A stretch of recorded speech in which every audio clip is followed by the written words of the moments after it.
হজ যাত্রীদের সঙ্গে প্রতারণার অভিযোগ। 700 হজ যাত্রীর টাকা নিয়ে উধাও। অভিযুক্ত ট্রাভেল এজেন্সির মালিক। 50,000 টাকা অগ্রিম নিয়ে উধাও। কয়েকদিন ধরেই মোবাইল সুইচ অফ রয়েছে। ইকো পার্ক থানায় অভিযোগ দায়ের হয়েছে। অভিযুক্তের খোঁজে তল্লাশি চালাচ্ছে পুলিশ। কথা বলবো অনুপের সঙ্গে। অনুপ, আর কি জানা যাচ্ছে? এই 700 জন হজ যাত্রীর থেকে টাকা নিয়ে উধাও হয়ে গেল এই ট্রাভেল এজেন্ট। হজ যাত্রীর থেকে বড় সড়ো প্রতারণা এমনটাই বলেছে। 700 জনের থেকে টাকা কিন্তু নিয়ে উধাও হয়ে ট্রাভেল এজেন্সি এবং হজ যাত্রীর নাম করে কিন্তু বড় সড়ো যে প্রতারণা হয়েছে এমনটাই কিন্তু তদন্ত নিয়ে পুলিশ জানতে পারছে।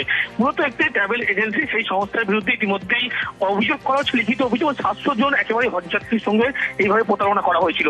50,000 টাকা করে অগ্রিম নেওয়া হয়েছিল তারা অভিযোগ করছে এবং দিন কয়েক ধরে যখন ফোন করা হচ্ছে ফোন কিন্তু সুইচ অফ এবং কিন্তু যেখানে অ্যাড্রেস দেওয়া হয়েছিল সেখানে কিন্তু একেবারে সমস্ত অফিস উধাও হয়ে গিয়েছে। প্রতারিত হজ যাত্রীরা কিন্তু এর পরবর্তী সময় ইকো পার্ক থানায় লিখিত অভিযোগ দায়ের করে। সেই অভিযোগের ভিত্তিতে কিন্তু পুলিশ তদন্তে নেমেছে। গোটা বিষয় পুলিশের পক্ষ থেকে এই মুহূর্তে খতিয়ে দেখা হচ্ছে। ধন্যবাদ অনুপ।